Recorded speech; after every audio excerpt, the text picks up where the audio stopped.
Well, it has to happen incrementally, of course, because you can't give away the farm at the very beginning and you have to take them on a journey. If you give them everything at once, then there is no journey.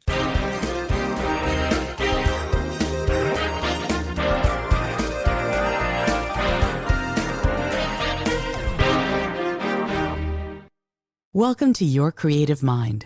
I'm Isolde Trachtenberg, and this podcast is all about using your innate creativity and mindfulness to build a life you love. Whether it's through writing, music, dance, theater, or any creative pursuit, we'll explore how to tap into your unique potential to transform your work, relationships, and daily life. Through inspiring conversations with world-changing artists, entrepreneurs, and innovators, or actionable insights in my solo episodes, you'll learn how to focus your energy, ignite your creativity, and bring more joy and purpose to everything you do.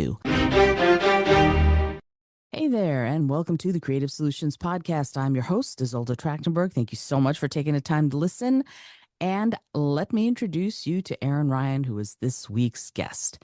Aaron is an accomplished author with a knack for storytelling, having written the Dissonance quadrilogy, the sci-fi thriller Forecast, and tons more.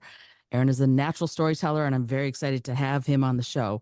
With a background that spans voiceover artistry, music, and performance, Aaron brings a unique perspective to his work. In this episode, Aaron's going to share his creative journey, the secrets of his prolific writing, and some insights on turning goals into tangible achievements. Whether you're an aspiring author or a creative professional looking for inspiration, I think Aaron's experiences and advice are going to ignite your passion, I promise. Stay tuned for this conversation that's filled with creativity, productivity tips, and a really cool look into the mind of a true storyteller. Aaron, thank you so much for being on the show. Welcome. Yeah, thank you so much for having me. It's my pleasure. I am First of all, storytellers are my catnip, right? Anybody who is in that frame of mind of telling stories. But I always, I teach writing workshops, and whenever I talk to people, when I talk to my students, I say, we're all storytellers, because if you ever had to make an excuse to your parents about why you are late or didn't get your homework done, you became an amazing storyteller right away. So Uh-huh. talk to me, if you would, a little bit about, let's just jump on in. Talk to me about what got you into writing and how you developed your storytelling techniques as you've grown and written all of these wonderful books. Sure. Well, it's funny that you mentioned the whole, the lies and the creative storytelling that you can develop super early on. I once found a matchbox in a drawer in our old house, and I think I was maybe 7, 8, 9, 10, something like that, and I had never lit a match, so I lit it with up in smoke, flame, and Mm. went, "Ooh, very exciting and surprising." But I realized instantly that I'd be in trouble, so I blew it out, threw it away, and Mom comes around the corner. And she says, "What is it? Is that smoke? What is that? Did you light a match?" And instantly it was like, well, no. See, I saw the matchbox on the ground, and there was a match that was perfectly aligned with the strip. And I guess when I stepped across, my shoe must have grabbed it and slid it perfectly across the track, Wow. allowing it to ignite. It was like, yeah, there was just no way she would believe that. So very familiar with lying early on. Yeah, and it's funny though, because it's fantastical immediately, right? You went into this and it was perfectly aligned, and it just so happened that my shoe hit it. And so this takes me to a question that I'm always fascinated by when I talk to authors in general about how you plot your books. What Yeah. goes into your process? Are you a plotter or a pantser? Do you write with an outline, or do you write by the seat of your pants? I'm very much a pantser, but I would say I'm a healthy balance of both. Hmm. So that story about the match was basically, the seat of my pants. But I think, honestly, that as I went through that, it was like, okay, I've got to have mileposts. I've got to have places to go in case she says this. Well, then I can deviate and bank right and then go that way. And I, the way that I've written the Dissonance, it's actually becoming a pentalogy now, which is 5 books. And I sit corrected. I call it a quadrilogy because I wrote it very cinematically. As a series of 4 books, it's literally called a tetralogy. And so I was corrected. I'll accept the correction. But um, but I wrote it very organically because in life, art imitates life. And we don't plan everything out. A lot of times, several things just happen to us. And how we roll with the punches determines our character, determines, lets us show our true colors. So Yes, I have mile markers. Yes, I have mileposts, and bullet points of things that I'd like them to eventually get to. But how long it takes for them to get there and what encumbrances they run into along the way is really, I like to have it be very spontaneous. So I like to fly by the seat of my pants. Yeah. I find that fascinating and awesome all at the same time. In part because, for example, for me, when I'm writing my books, my characters often surprise me. In other words, I think the character is Mhm. going to go in this direction, and then they go completely in that direction. And as you said, we have to sometimes sort of bank right and go, "Oh, I thought I was going in direction A, but it turns out I'm going in direction C." And so Yeah. I would love to ask you about that idea and how, look, I know you have a pretty diverse background. You and I are both, for example, voiceover artists, musicians, you're a performer, all of these different kinds of creative experiences. You're a natural creative. How do you draw upon the various types of creative endeavors that you have worked in and accomplished and infuse that into your writing? That's a really good question. I mean, you understand the whole adaptation thing, adapt and die or die. Sure. Adapt and overcome is the other mantra. And so, as a voiceover artist, I've really had to adapt greatly over the past few years, particularly last year and this year, because AI, as you're probably aware, is really eroding the voiceover industry. Mm. So, among other factors, the VO industry is not really what it was. So, you're forced to pivot. And I would not necessarily say that authoring is my exit strategy. I've been doing authoring all along, and I don't have really any like a solid intention of leaving voiceovers. Um, it has been super lucrative and there are jobs that come along Mhm. even though the whole is scaled down that are super lucrative but yeah, art imitates life. I'll say that again. So as I'm forced to pivot here in voiceovers and focus so much more on authoring, my characters are doing the same. The main protagonist in Dissonance, Sergeant Cameron Jet Shipley, 23-year-old U.S. Army sergeant, and everyone else, I like to let them lead me as they go and see what they encounter and how I can. I like the spontaneous nature of writing something. Ooh, great idea that I just had. I can throw that in and then see, throw that curveball at them. I forget who said it, but someone said the main goal of writing is to chase your character up a tree and then throw rocks at them and see how they fare. And it's mean, it's cruel, but if they fare well, then it's so much more of a captivating read. I really like writing in that style. I love it.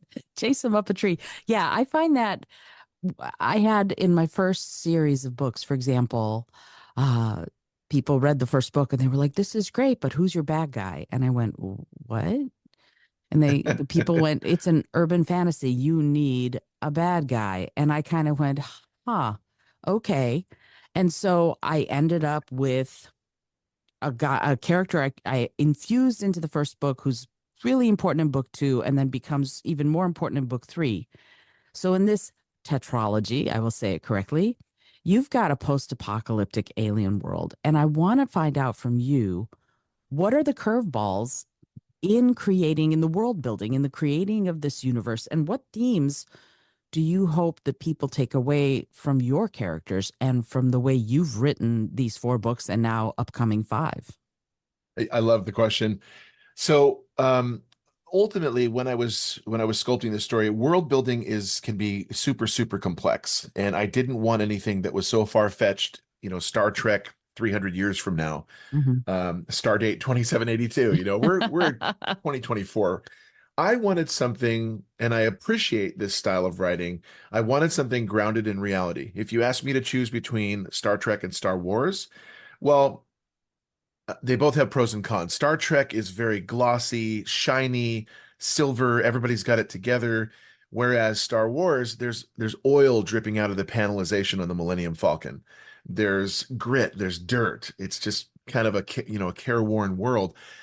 Earth in 2026, which is the origin of my book, starting in the prequel, is not too far removed from 2024. So things are very similar. However, in the trilogy, which is set 16 years after that in 2042, it's very gritty, it's raw, it's real. It's overgrown, however. It's, the humans, the custodians of the planet, 85% of all mankind has been killed off. So it's a very ghost town world. Excuse me, it's very forlorn. And so the world building is basically what you see now because we're in a state of arrested development since 2026 when the aliens came and attacked. We're in a state of arrested development. There's been no forward innovation. There's been no momentum. So it's Earth as you see it now, just overgrown. So what I did is I did a lot of Google Maps, the aerial view, walking my characters down different actual streets in Clarksville, Tennessee, actual buildings, actual landmarks that are there. They're just overgrown. So that world is very grounded in reality. It's just overgrown. Okay. So I love that you brought up Star Wars and Star Trek and this notion of the bright and shiny versus the bedraggled. I'm a huge nerd for both of them. And what's interesting to me about what you said, right, is that when you look at Star Wars, for example, I think Luke described Tatooine as if there's a bright center to the universe, you're on the planet that it's farthest from, I despite the love it. fact that most things in Star Wars end up taking place on Tatooine. I'm always fascinated by that. Like it's supposed to be this far off world where nothing ever happens except everything happens on Tatooine. And Right. so when you're in this place and your work reminds me some of Marge Piercy's He She It as well. I look like I know that you describe your work as science fiction. To me, it's speculative fiction because any number of things could happen. So when we're talking about this, when we're talking about the notion of how things are going, very few people are still left, and now they have to survive in this kind of an alien apocalyptic or post-apocalyptic universe. The challenges that they face, though, are still in many ways very human. Can you hmm talk a little bit about how you develop? You said throwing rocks at your characters while they're up a tree. How do you hmm develop the challenges these people face Yeah. in the face of that?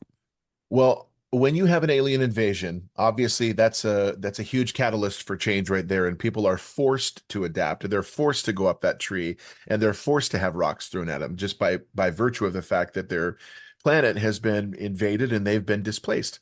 That's exactly what's taken place in 2026. The protagonist and everyone else who has survived, I should clarify, 15% remainder of humanity that survived is driven underground in these things called blockades. They're underground bunkers. Well, we can't survive without vitamin D, sunlight. We need that.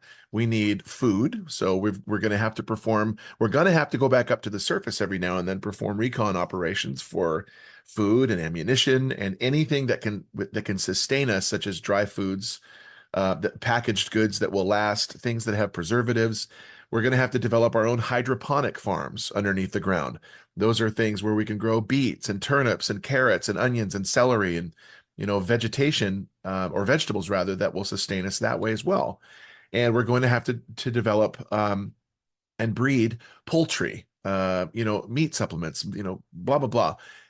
The funny thing is that, honestly, I didn't have any intention of just making it so militarily oriented, but where you have guns, unfortunately, I mean, I'm not a gun advocate, but where you have guns and all of that stuff, you have protection. So these bunkers are military controlled, and therefore you have access to things like military ration meals, those MREs, made ready to eat, that our military guys are equipped with out in the field and they have those to supplement their meals. They have water. These things were prepared for in advance before the invasion, but you're going to run out one day. So you still have to go up and you still have to try to find what you can to supplement what you have below and find what you can to supplement what you don't have. Um, Beyond that, I mean, there's those challenges that they face down below. The main challenge, however, though, is that they're dealing with an alien species that is absolutely terrifying. It's the most frightening thing I've ever written. Hmm. And these things up on the surface are all over by the hundreds of thousands and growing in number. They're called Gorgons because, like the mythical Medusa the Gorgon, you cannot lock eyes with them. If you do, and they with you, they establish a connection, a telepathic connection. They will freeze you where you stand. They will eat you at their leisure, and you're going to feel every excruciating bite. So Yikes. they're terrifying. Yeah, I mean, it's a really bad day. The best defense is just to run.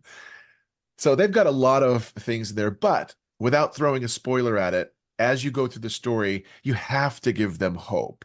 And there are ways that they find hope as they go through.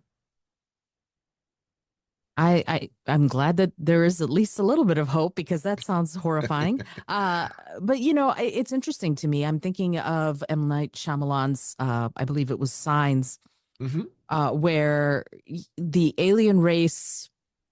I always laugh at this. The alien race was amazing, only they never invented the raincoat or the umbrella, right? So they had this weakness to something that's very prevalent in on the earth. And as you talk about the hope in these four books, each arc of each book is going to have new levels, I'm assuming, of victory, right? So the people who are left, they might be decimated at the end of book one, they might have hope at the end of book two.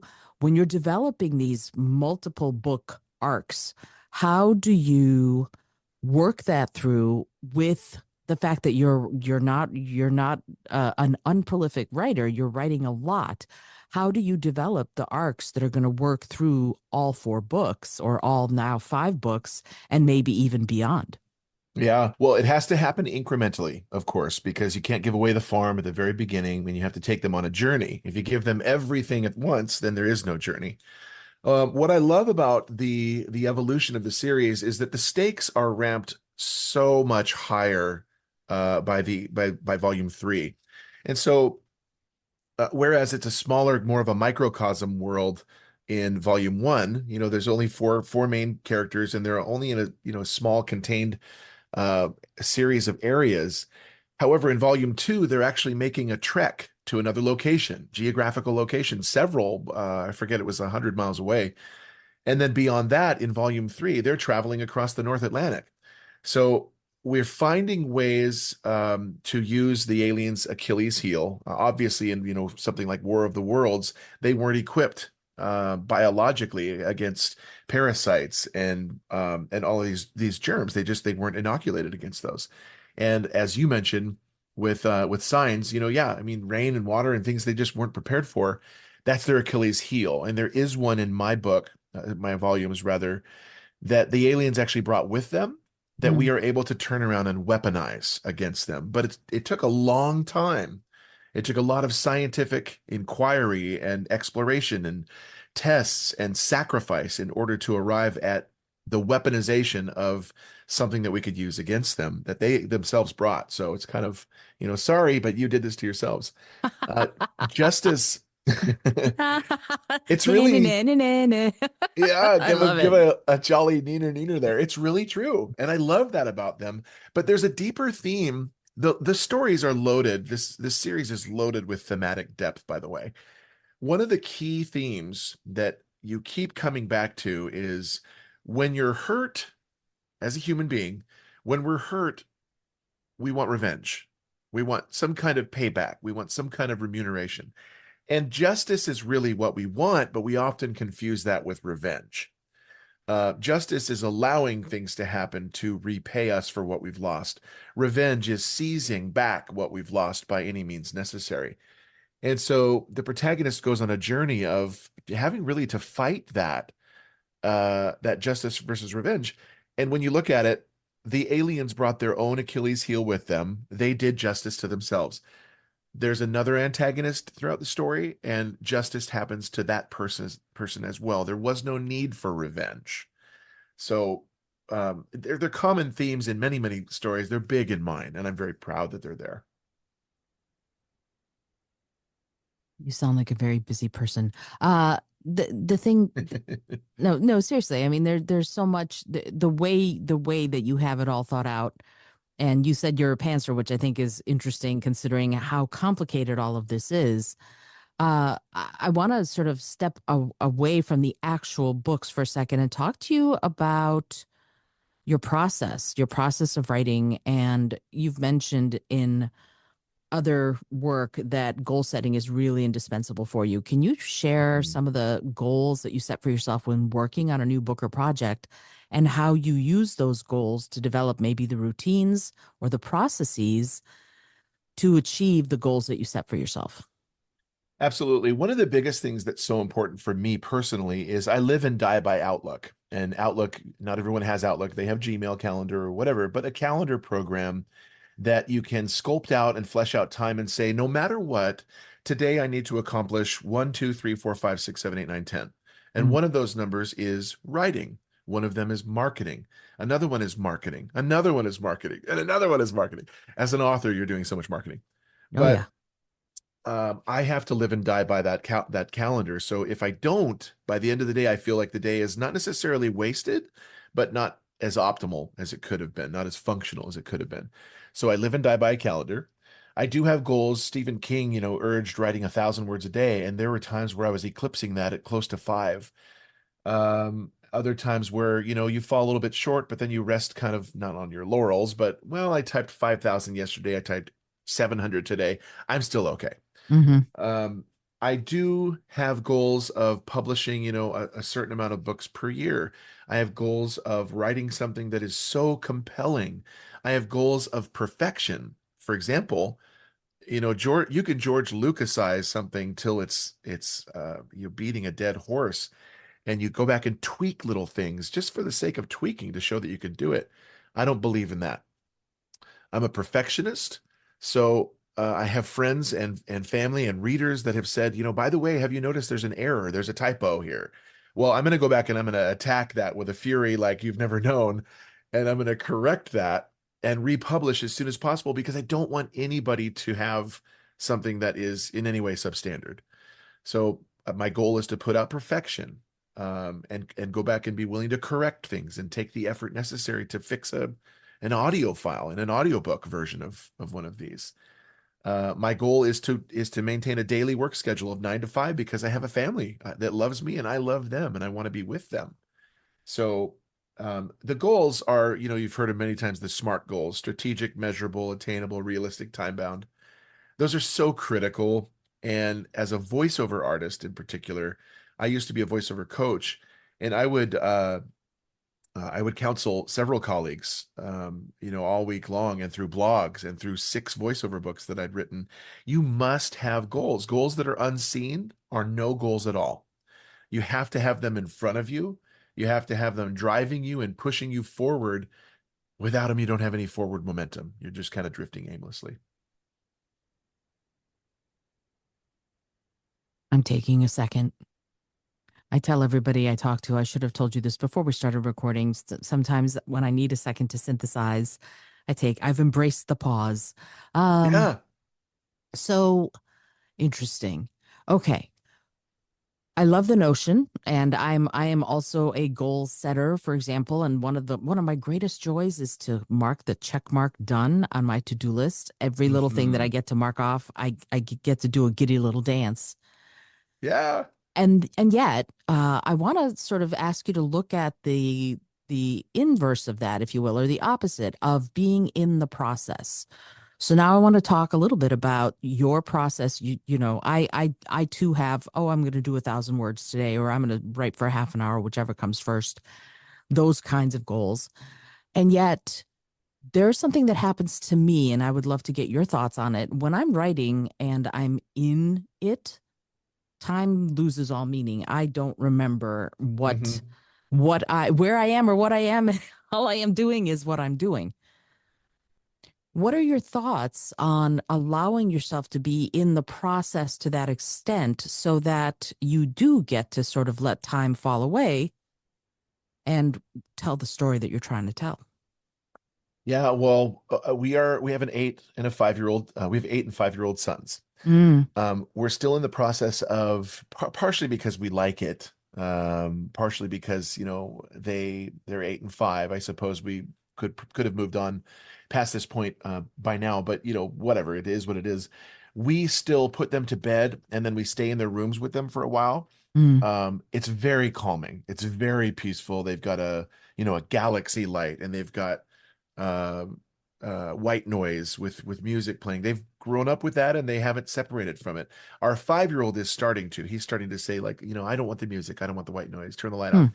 It's so funny how they're just completely diametrically different.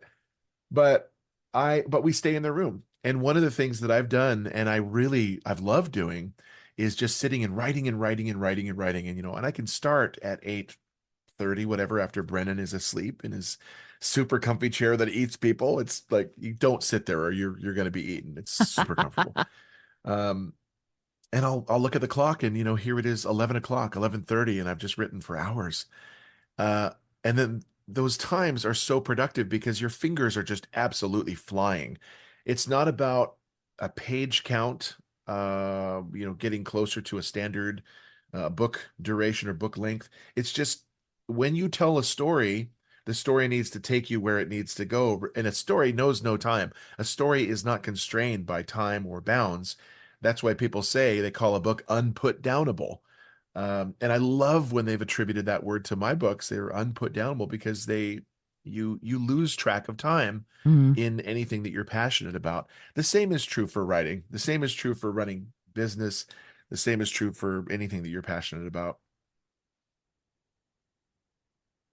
Yeah, I I love that idea and that notion, and a little bit is exhausting to me because there is always so much to do. And you're prolific. You are constantly, I think just this year you've published 4 books. So can you talk a little bit about how is it just the amount of time, or is there some other process that allows you to maintain this level of productivity without compromising on the quality of the storytelling or the writing? Yeah, so this is where I always have to reluctantly toot my horn a little bit because I just hate doing that, but I'm so grateful. My tooting my horn comes from a sense of a place of tremendous gratitude. Mm. Number one, the stories I type really fast. I was tested at 102 words per minute when I was, I don't know, my 30s, whatever.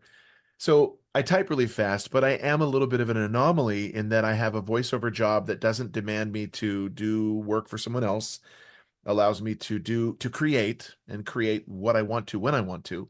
So I've had time in both the day during typical work hours and the evening and the late nights and early mornings. Um, so again, no constraints of time on the creation process. But the other side of it is that when I find something that I'm passionate about, I bite down like a dog and I don't let go. Ask anyone. Mhm. I just have to create, and it bursts out of me like an alien queen. I wrote the stories. I know it's grisly analogy, but whatever. I Well, Ridley Scott and I are like this. I'm crossing my fingers right now. Yeah, So, no, I got that. I got the picture. I'm actually looking forward to Romulus this Thursday with my mom. oh, this is going Um, to be great. she is an Alien fan. We might have to call the date Momulus just for the heck of it, like be fun. But I have It, high hopes. I did not like Covenant or Prometheus. Sorry, Mr. Scott. yeah, well, Let's Alien and see. Aliens are Alien was the first scary movie I saw as a kid in the theater, and it terrified me. Oh yeah. Terrified. So he did right by us on those first 2 movies. Anyway, keep going. Keep going about with your answer. Well, the books burst out of me. They really did. It was a story that was very uncontainable, and I wanted to work really fast. As such, the first book was published January 1st, Volume 2, March 20th, Volume 3, May 18th, Volume 4, June 6th. Wow. Now, I have never, and I will never use AI to work on any creative side of my work. If someone wants to use AI to create the covers, and I think they have, Mm. that's fine. But I will never let AI write a story for me. I'm diametrically opposed to AI. It's actually what's been the predominant eroding factor of my voiceover industry, my Hmm. voiceover career rather. I have no love for AI. It is stealing work from me and from some very beloved colleagues. And I've watched my income level drop substantially in voiceovers Mm. because of AI. People would rather spend $49 on a program like Speech-Alo or SpeechOcean than pay a hardworking creative voiceover artist a fair market rate for all the experience that they've invested in their equipment and their time and all that. It's really Sure. infuriating. So Absolutely. not a supporter of AI, and that's what's driven me back into writing. And I had a passion. This is my next evolution is going back to writing and becoming a celebrated writer. So when you have a powerful story, also it tells itself. Mm. It leads you and it wants to come out. It's an entity that wants to be born and come out. So I just kind of let things happen. I worked very hard. And truth be told, sorry, it hasn't been 4 books. I've recycled some older books that I have published under the auspices of voiceovers, repackaged them, and wrote a book on self-publishing and published that. Wrote a book called The Superhero Anomaly, which is a lot of older material, and published that. Published a book of poetry. So I've actually got 7 since January 1st. Wow. Um, but it's been one of those things where, like, if you want something badly enough, you're gonna pursue it with all your heart. That's where I am right now. And that's a great place to be. And I absolutely hear you about the voiceover AI issues, especially with how they were asking voice actors to come and record your voice for a few minutes and we'll pay you $80 and then they'll Yeah. use your voice forever and ever. Amen. It's unbelievable. And Yep. yet, one of the things that I feel is happening to so many creatives is that we're kind of with the advent of AI, we have an opportunity, I think, to, like you said, well, now I'm moving more into my storytelling self instead of maybe just the voice actor self. And we have an opportunity to embrace new ways of creating, new ways of being if AI is taking over. Although I love that meme that says, I don't want AI to write my story. I want AI to do my dishes. And I agree with That's that. okay. Yeah. Yeah, I have no problem if AI puts my laundry in the in the washing machine or whatever. I would prefer it not to write my books. But having said that, we're still sort of embracing new ways of doing things. And this is one of those ways for you is that the Dissonance series is being adapted into a screenplay, and which is so cool. And I'd love to know what that process has been like for you because it is involving a whole new different set of ideas and processes and ways of writing. And how involved are you in the adaptation? Yeah. You have touched upon something that I'm pinning 100% of my hopes to. Mm, I can't wait. I'm so grateful and so excited for this. It's every author's dream to write a book that's actually going to be adapted to the screen and hopefully pitched and accepted. right. Um, I I was approached by the assistant to Alan Roth, who is with Act Two Media, and so my favorite. Long story short, my favorite movie of all time is Aliens. James Cameron, Sigourney Weaver. I'm sure you feel the same. It is my favorite movie of all time, and James Cameron, what used to be married to a producer named Gail Ann Hurd, very powerful producer in Sure. Hollywood. Gail Ann Hurd did a contest for Hollywood Fellows. There were 5 winners. My screenwriter was one of the 5 winners. So I'm 3 degrees away from James Cameron. It gets me so excited.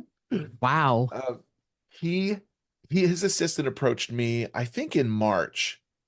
I believe it was March. And I was skeptical because the authoring industry is rife with scammers. The online groups are replete with scammers. And so I was skeptical, but I did my due diligence. I looked him up. I Googled the appropriate rate range. He's right in the middle. He's exceptionally collaborative. And that's the way I would not have done it any other way. He actually made 2 changes in the screenplay that would have great bearings on the story later on. So I said, this person can't be that age. That wouldn't work.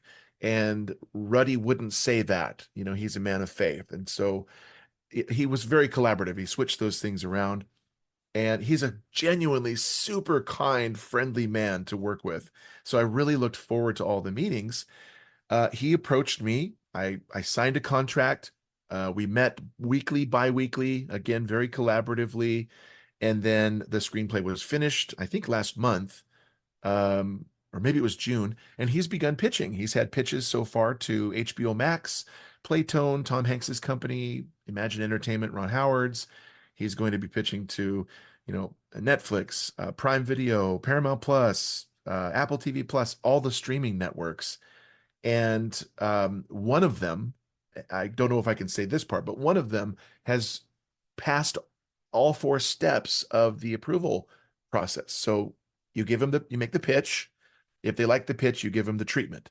If they like the treatment, you give them the screenplay. If they like the screenplay, they ask for the book, which, the book that I wrote. And one of these is they've asked for the book. So it's a really good sign. I'm so stoked and so excited to see where this goes. Wow, that's amazing. That is Yeah. amazing, and I wish you all the luck in the world. And Thank you. I'm looking forward to seeing it on the big screen or on the little screen, depending on if a streamer picks it up. Yeah, Yeah. Aliens is one of my favorite movies. But I have a soft spot in my heart for Michael Biehn. I think he's amazing, and Yeah. should have been a much bigger leading man than he was after, not just Aliens, but after Terminator. That was Yeah. that's one of my Terminators up in my top 10 favorite movies. Anyway, Yeah. It's amazing. yeah, it's great movie. And again, he should have been a much bigger star than he ended up being. But Well, go he, ahead, go he ahead. was he was awesome in The Abyss. I Oh, forget his character's name, but just seeing him play a bad guy because you're so used to liking him, it was such a role reversal. And Lieutenant Coffee, that's his name. And I loved him in that movie. But Hicks is just what I absolutely love about Aliens is Hicks is one of them. But what I absolutely despise about Alien 3 is that they killed him and Newt off right away. And I don't even want to watch the movie. It's so sad. hmm hmm So, yeah. I mean, it's interesting to me the sort of the storytelling. Like you said yourself about your books, when you're writing them, sometimes you're taking a left turn at Albuquerque, but then we look at some of this and we go, why, what on earth was the sort of rationale, what was the justification for doing some of this stuff? And I think to me some of it ends up being, we get into these grooves that are hard to get out of, and I feel like we need almost a north star in order to be able mhm. to make some of this happen. And I know that you've mentioned that Tolkien is your favorite author, and I would love to ask you about that. Is part of his work part of your north star? How has his work influenced your writing, particularly the Dissonance series, which could end up being streaming sometime in the next few years? Yeah, Tolkien, I will read Lord of the Rings until the cows come home. Mm. I think I've read the entire series 150 times at least. Wow. I've got a keepsake edition of it that's red leather bound with silver foil stamp and color maps and everything that I had made. I had it commissioned and made 3 copies of it. Wow. Um, it's fantastic. A diehard Lord of the Rings or Tolkien purist, when reading the hugely substandard, comparatively, Dissonance series by one Aaron Ryan, I mean, by comparison, I don't match up. That's where I was going with that. Uh, Okay. Thanks for the the clarification. the lowly Aaron Ryan. Um, there are definitely passages you will come across or some traces of writing where you go, wow, that's really similar to Tolkien prose. And you would be absolutely right. I do draw a lot of inspiration. In fact, the scary thing was when I was penning the first few pages of Volume One Reality, which initially kicked off the trilogy. That's the first one that I wrote. And then I went back after the trilogy and wrote the prequel. In those first few pages, I wasn't sure who the aliens were supposed to be, what they were supposed to be like. They Hmm were more ethereal and mist-like, and I called them druids. But they bore far too much of a resemblance towards a cross between Nazgul and Dementors. Uh, been done, been done. So I had to pull back and say, this is not unique. It's not, it's been done. I need to do something that is far more primal, something that impacted me greatly as a kid. And I drew upon the Clash of the Titans 1981 Harry Hamlin. Harry Hamlin and Laurence Olivier and all. Yeah, I love Clash of the Titans. Yeah. The original, I have to say, the first one. Yes. Yes. I don't Why? They're remaking the Never-Ending Story. It's like, come on. As long as they never touch The Princess Bride, I'm gonna just have to shut up. But that's the movie that I cannot handle them remaking. Please Oh continue. my gosh. Yeah, that would be so hard. It would be. I would have to swear off entertainment. I I just that terrified me. The Medusa scene, the claymation Medusa, the stop motion photography Medusa, when she attacks one of Perseus's soldiers, she shoots at him with an arrow, knocks over his shield, he falls over, lays down, turns up, looks at her, and then they quickly bring the Medusa into the frame, just her eyes, Hmm. and there's this high dissonant shriek, this greenish bluish shriek or sound rather. It's a sound audio strain, and her eyes are just glowing green. Terrified me. I had to run out of the room, like, and just leave the room because it was so terrifying as a Hmm. kid. Hmm. And looking at it today is just it generates this welling up of kind of this primal fear. I wanted to incorporate that as part of the Gorgons, who are the alien antagonists in my story, into their DNA, their makeup, and their personality traits. So when they come after you, this is again why you cannot look at them.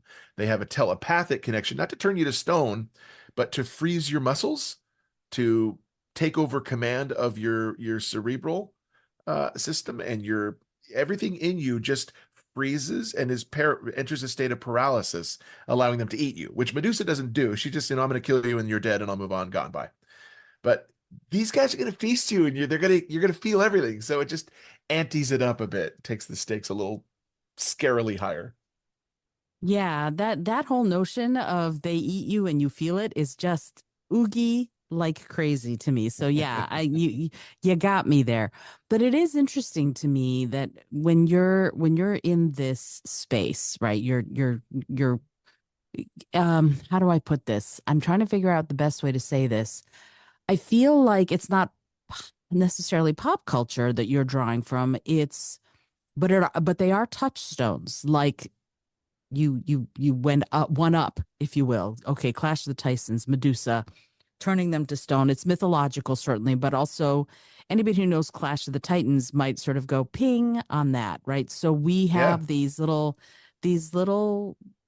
I touchstones is the best way I can say it. Can you talk a little bit about how much you do infuse literature and movies and things that readers would recognize, even if they don't know so consciously, into the work? Yeah, I so one of the things I'm much more visually inspired, number one. So yes, I read books for inspiration. Right now, big surprise, I'm reading a whole bunch of aliens novels along the lines of a la Aliens, 1986 James Cameron, and Alan Dean Foster novelizations and similar works. But right before I started penning this novel, the first one in the series, we had watched I Am Legend. And I Am Legend, everyone's killed off by rabies except for a small contingent. Will Smith and his dog, are other survivors, and but everything is just so overgrown. Lions are roaming the streets, and there's predators and prey animals that have escaped their enclosures at zoos are roaming the streets, and that kind of it's anarchy. It's just like contained, quiet anarchy. So everything's overgrown though through the cracks, weeds, and there's ant hives that are 4 feet tall, and bees nests, wasp nests that are, the size of a pinto, because they've just been growing uninhibited. So I drew inspiration from that. I did draw inspiration. I love A Few Good Men, and you might come across an exchange in there, a kind of a courtroom exchange in volume three that hits on that a little bit. Um, I knew in volume two that there would have to be tight quarters, a small confined space where a Gorgon was going to get into with our protagonists, and that touches on like a quiet place a little bit, but also I felt kind of like panic room. If you're in a small room and you had something in there with you that you couldn't escape. Um, there are various references that I try not to make too overt, but they are nonetheless inspirations and tips of the hat rather. I think you'll find them scattered throughout. I think Mhm. any good author wants to pay homage to things that have influenced them, but give their own spin on it. For sure. And it made me think of what you were just talking about was made me think of The Thing, John Carpenter's version of The Thing. Oh yeah. And that's another terrifying movie. Oh And yeah. you note, that little bit of uh that little tip of the hat to you have to watch everything every minute to me is when they're both sitting there at the very end of the movie and they're both just exhausted and just sitting there. Only Hmm. one of them has the mist from his breath coming out. The other one does not. And if you watch for Mm. it, if you notice it, then you know who is the alien and who is the human. But you have to watch for it. So he doesn't hit you over the head. Instead, he gives you that Subtle. subtle little moment to go, oh crap. So talk to me about the oh crap moments in your writing.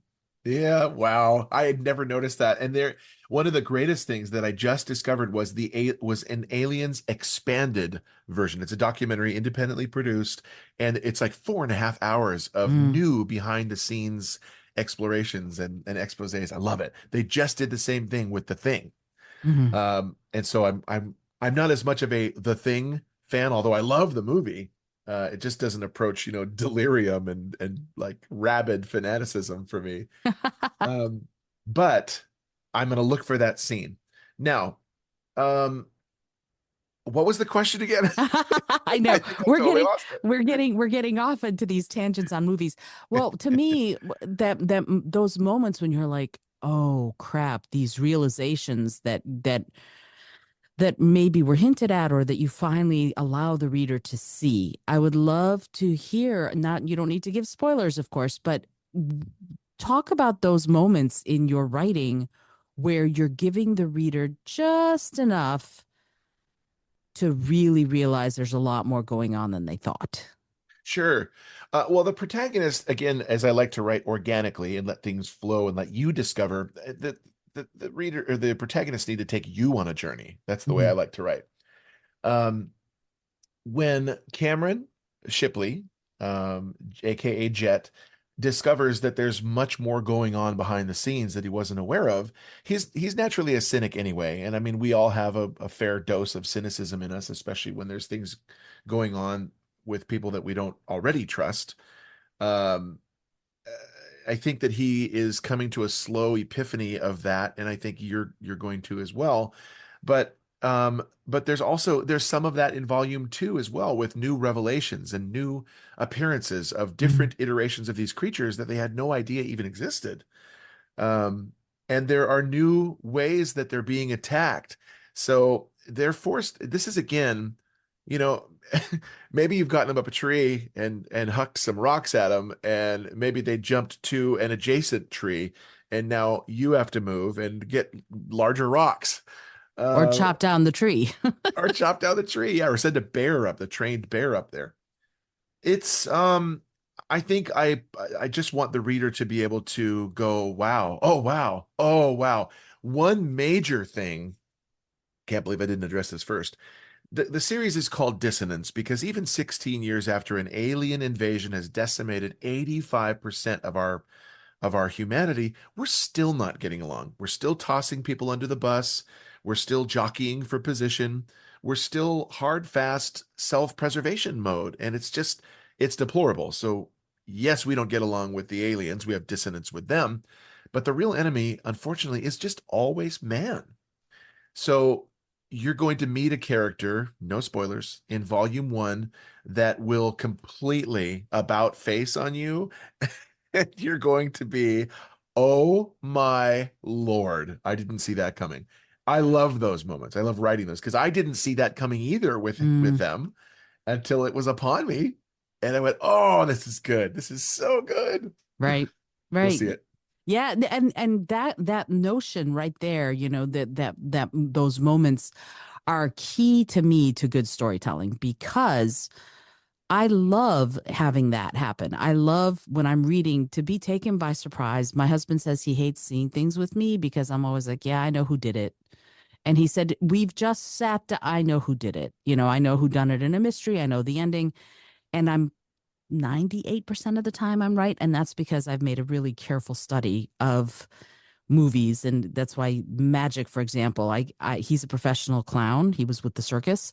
And so I know a lot of Mhm. performers and a lot of magicians. And it's very hard for me to see magic because I never look where they want me to. It's very hard to misdirect me. So when you're writing and you're doing this work, I would love it if you would talk a little bit about that facet of it.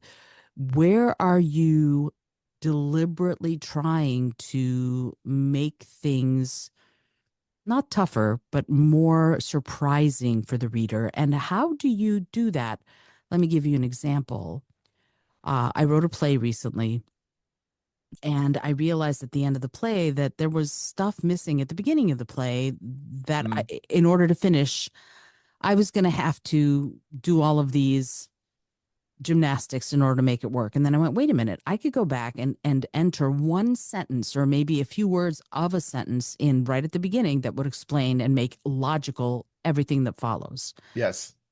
Talk to me about that part of it. How does that work for you? And what are the steps that you take in order to figure out the twists and turns? And most importantly, make them make sense from beginning to end. Yeah. So there, I did exactly the same thing, and I don't think that's uncommon or atypical. You write a story and you kind of go with the flow and see where it leads you. I love writing that way. You let the characters lead you, and then if you encounter an error later on and discover, this actually doesn't make sense, or it's not grounded in reality, or well, anyway, I'll complete the thought. Or someone is going to come along and they're going to go, "Aha! You didn't think of this." And so you have to, if you've got a plot hole like that, especially if it's gaping, then people will pounce. So I have gone back and I've stitched up, opened up and taken out some stuffing and put in some different stuffing and whatever, restitched it up and republished.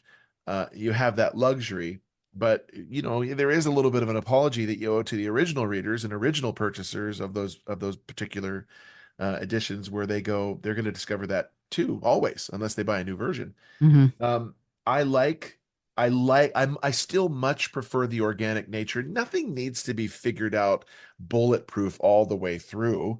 It just doesn't. Um, when you write organically that way and let it flow, sure, you're going to come back and go, oh, that actually makes this not make sense.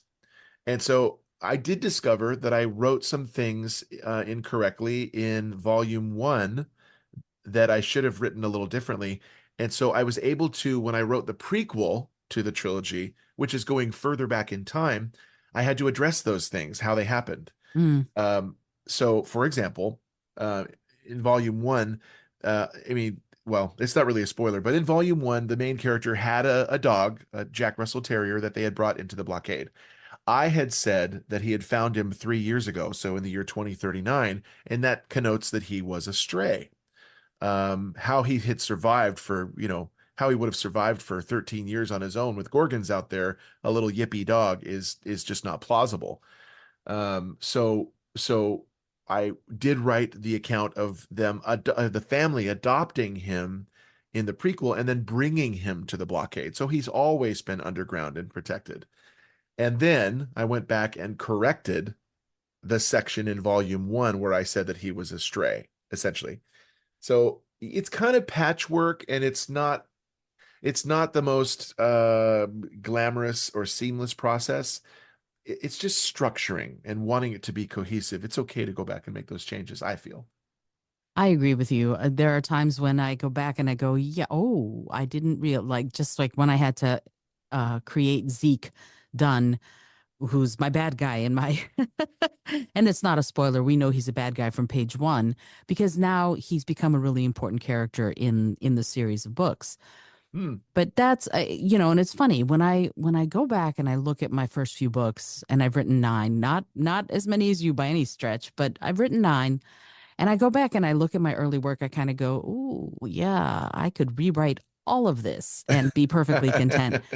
Can you talk a little bit about that? Can you talk a little bit about Actually, I'm gonna switch the question around a little bit. I'm gonna say yes, please do talk about that notion of going back and looking at your earlier work, but also as sort of an add-on to that, What advice would you give to authors who are struggling to find their unique voice and style from the things that you've learned as you've written all these books, particularly as it relates to going back and reading your early work? Yeah, it's such a funny question. I mean, because we're all so critical. We're our own worst critics, of course. So we're going to go For back sure. and we're going to go, wow. And if you look at Dissonance Volume 3, it is highly complex. It's very complex. Um, Scratch that. I'm going to stick with highly. Uh, it is highly complex. I did an inordinate amount of research on this for this novel militarily. Talked to a 35-year retired captain of an aircraft carrier, two senior airmen in the Air Force, a retired Army chopper pilot, and a lieutenant colonel in the Air Force. And I was amassing knowledge. I'm practically AI myself. I've amassed so much knowledge by this time because I had to do all this research to make it bulletproof. I didn't want a military guy to read my novel and go, "What? That's not even correct." But if you Mm, read three and then you go back and read one, the writing style isn't necessarily different. It's still me writing, and you're going to have a consistent trait there. It's just that the level of attention to detail is so much more foolproof and solid on hmm three. So I even found something the other day where I'm not military. I had written that Jet's dad, and he's recollecting about his dad, who is not in fact his dad. It's a foster parent. Said my dad was a high-ranking captain, almost a colonel. Well, uh, in so saying that, there's no degrees of graduated captain levels. You're either a captain or you're not. You're not a captain or a high-ranking captain. You're just a captain. mm, So that was wrong. Had to correct that. And if he had gone to almost a colonel, well, he would have skipped the rank of major and lieutenant colonel. So that was wrong. So I had to correct that too. I think it's totally okay to go back and fix them. But as far as the writing process goes, you asked how do people, be themselves and be unique and all that stuff. Don't try to be the next Tolkien, Asimov, Rowling, Foster, Laura Collins. Don't try to be your favorite author. You can pay homage if you want to. I think that's totally fine. But obviously you want to have a unique voice and a unique storytelling style. You don't need to load it up with multisyllabic words. You may actually lose a demographic of your readership that's going to have to, refer to a Webster's when they read your passages. Be Just tell your story. And then what I love is I forget the quote who said this one too, but they said, in the beginning, I'm just heaving sand into the sandbox, just mm. all kinds of sand, and I'm going to build castles later. I love that approach. Just get the material in there. You'll flesh it out later. The other thing is find something that is so you, where people read it, they're going to go, ah, I know that's got to be Aaron Ryan. One signature style that I do is at the beginning and end of every single chapter, there is virtually the same sentence. It just usually connotes a different thought at the end of that chapter. So, for example, the beginning of one chapter says in Dissonance Volume 2 Reckoning said something to the effect of, he was filthy and sweating, but it was him. At the end of that chapter, it says, there he was, filthy and sweating, but I knew it was him. But it's talking about a different character at that point. And so you're leading into the next chapter with this revelation of somebody else. Uh, Volume 1, Chapter 1 says, I was never going to make it. That was my reality. The last sentence, it says, we were never going to make it. That was our reality. And so I like those bookend sentiments. That's my style. Find something that works for you. I love that. That's very cool. And it is interesting how the ending of a chapter to me is really the beginning of the next, right? So when I write, for example, I I never finish at the end of a scene. I write the first sentence of the next scene or the next chapter or whatever, so that I know where I'm going a little bit, so that I can sort of have a jumping off point. Yeah. To take that a little bit more general, I want to ask you a little bit about the work as a whole, the writing as a whole, because you've got various formats, you've got various genres. How do you decide what story to tell next, and what drives your creativity in new directions as you make those decisions? I like to go with the flow. Number one, I Awesome. mean, yeah, I'm just kind of I'll get ideas every now and then, and it's so funny when you read someone else's book. In fact, I just did a TikTok video on this that was basically called stealing other authors' ideas, because you'll read something and you'll go, "Oh, that's good. I want that." And so then you'll take it and you'll adapt it and repackage it under your own uh in your own novel. One of the things I did, for example, with the Gorgons is their visual acuity is based more on movement. And what does that remind you of? The Yeah. T-Rex in Ah. Jurassic Park. Hmm. So they can't really see you much unless you move. They can see you up close, but their sense of smell is greater. So um, the creative, you're inspired all the time by creative artifacts that people have left around you in your life, and you're kind of weaving this path and figuring out, living life, but also assimilating all this information that you're getting and figuring out how that can, thus bless your book. I really just like to go with the flow and see where it's going to take me each time, rather than try to hard sculpt something out that's got to be nuts and bolts true to the original schematic. I'd much rather let it just grow organically. I don't know if that answers your question, but hopefully that's that's what I was hearing. Yeah, it does absolutely answer the question. It's fascinating to me because when when I'm writing, I try to go with the flow.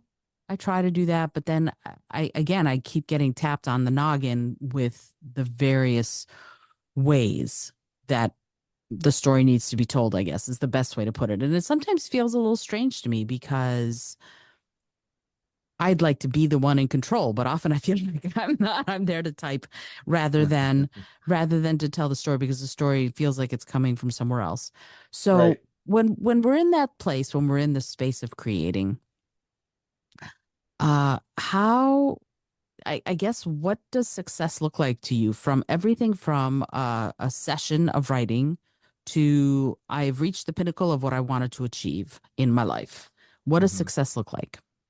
Well, as a voiceover artist, one of my favorite clients, his name is Thibaut Melis. He's French. He has written, I don't like narrating audiobooks, but I do like narrating Thibaut's material because he is just a self-help guru, a la Anthony Robbins or Tony Robbins. And I love his material. It's just full of heart. It's easy, it makes sense. Mm-hmm. What he defines success as is not an event, it is a journey. And I think if more people really understood that concept, they would take so much pressure off themselves. I've got to get to New York Times bestseller. I've got to have a sale, 5 sales a day. I've got to do more book signings and then I'll be a success. I've got to publish, 10 books a year and then I'll be a success. It doesn't work that way. Success is just comes from every single day doing what is required of you to be uh, productive, to further yourself towards that goal, that smart goal that you've said. That's why goals are so indispensable. So success for me has taken on many forms in my life. Even though voiceovers, the career itself is eroding, and I truly mean that. I am a tremendous success in voiceovers, just by virtue of the fact that I continue to do them. I continue to audition well. I continue to do good auditions, not just a number of auditions, but good auditions. And for authoring, I continue to write. I continue to market and push it. I continue to talk about it with zeal and enthusiasm. And that is the success, not if I get the screenplay is pitched and someone options it or just flat out buys the rights, yes, that'll be a measure of success, of course. However, it took a lot of little successes to just get to that point Mm-hmm. every single day. And Mm-hmm. it's just keep at it. One of my favorite, I got to share this at some point because I always forget. My This ties in exactly with what I was saying. Comes from a movie I'd like to pretend doesn't exist, Star Wars: The Phantom Menace. Um, Obi or Qui-Gon Jinn says to a young Anakin Skywalker, and this has become my mantra, he says, "Your focus determines your reality." I love that phrase. I love that phrase. My focus is determining my reality, and thus, my focus is determining my success. Yeah, I can absolutely see that. And I agree with you about Phantom Menace, but at the same time, it's still part of the Star Wars universe, and I give it at least a little bit of a tip of the hat. What's what the I ride motorcycles, and the way that translates to me is you go where you look. In other words, if you want to go somewhere, you have to look there. If you are not Right. looking there, you will not go where you're not looking. So, boom. Yeah. Um, uh, Aaron, this is so cool, and I'm having such a great time. And I know you've got a day to get back to. So, if somebody uh, if somebody wants to know more about your books, your work, how do they find out where to go to learn more about you and the dissonance eventual pentology and everything else that's going on with you? Yeah, thank you for asking. Well, there's two different sites they can go to.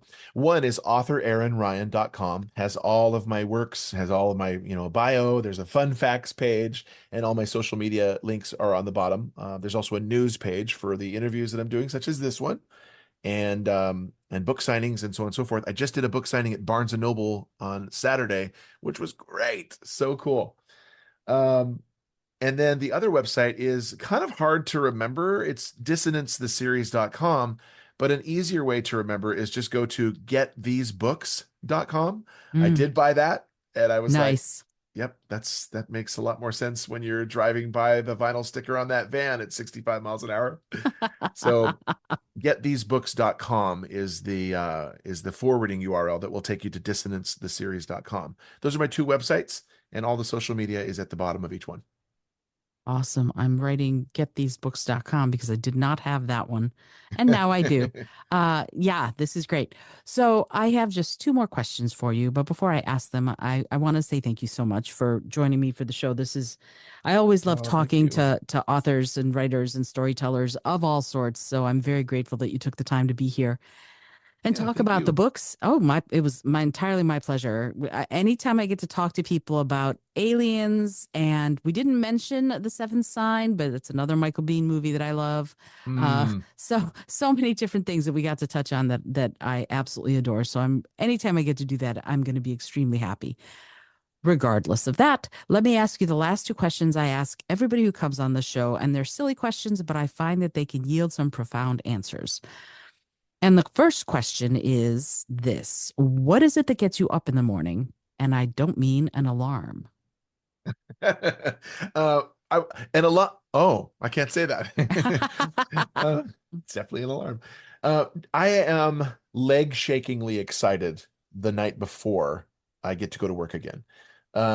I really am. It's a little bit of like a restless leg syndrome because I can't wait to get in the office. I have the best office in the whole world. I could send you a picture. It is a 900-ish square foot shop that has been, changed. I don't have all that space, but it's been changed into two-thirds playroom, rec room, exercise room for my boys and our family, and one-third office and voiceover booth. And I Wow. love, love, love coming out here. I love checking to see what reviews have been posted about the books, what people are saying. I love to get on the auditions that are waiting for me in voiceovers. I love to read back a little bit on what I've written in the latest novel and go from there. Start building it up again. I love preparing the marketing that I'm gonna do. I just I never want to work for anyone else ever again. Mm, No offense to all of my previous employers, because some of them I just love them dearly, and some of them I've worked for a family, so they're dear, but I never want to work for someone else's dream again. Out here, this is my dream. This is my place to dream.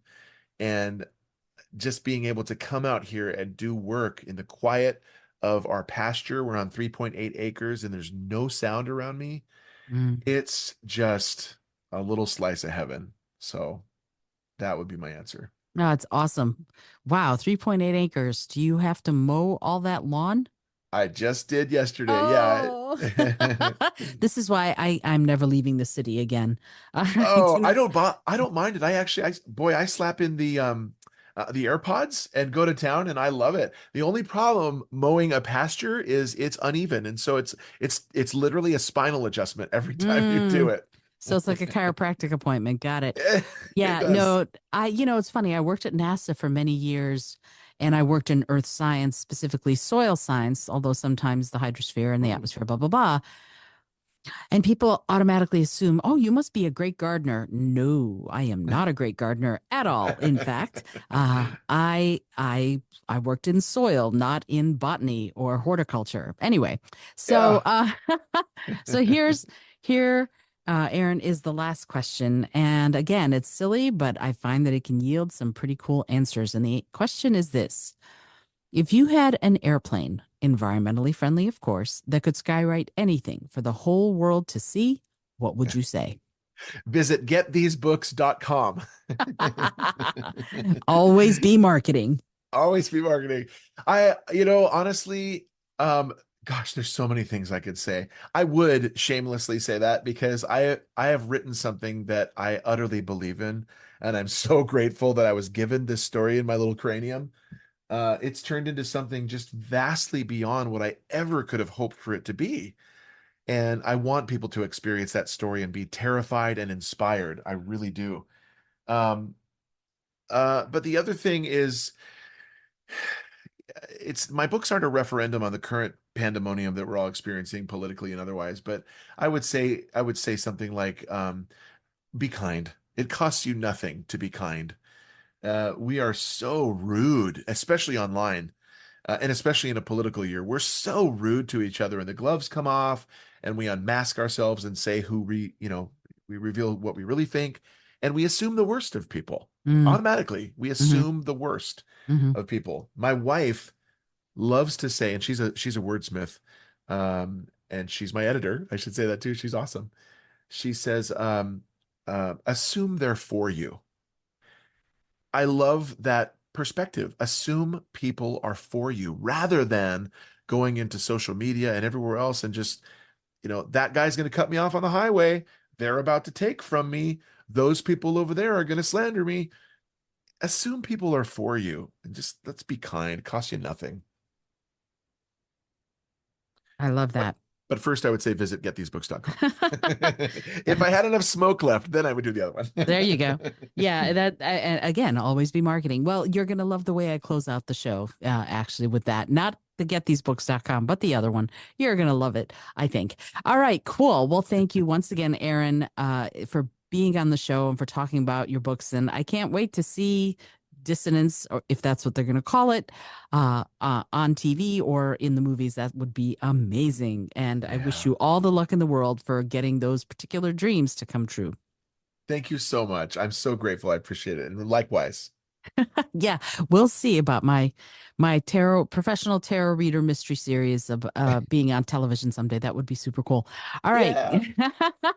So if you've listened this far, you know that you need to go find Aaron Ryan's books at getthesebooks.com or authoraaronryan.com. You can find all the socials at the bottom. I've put the links in the show notes, and it's super exciting to talk to authors who are really doing it. You know what I mean? So go find Aaron Ryan's books and check them out and read and get terrified and also inspired. In the meantime, I am Isolde Trachtenberg for the Creative Solutions Podcast, reminding you, as always, to be bold, be creative, and most of all, be kind.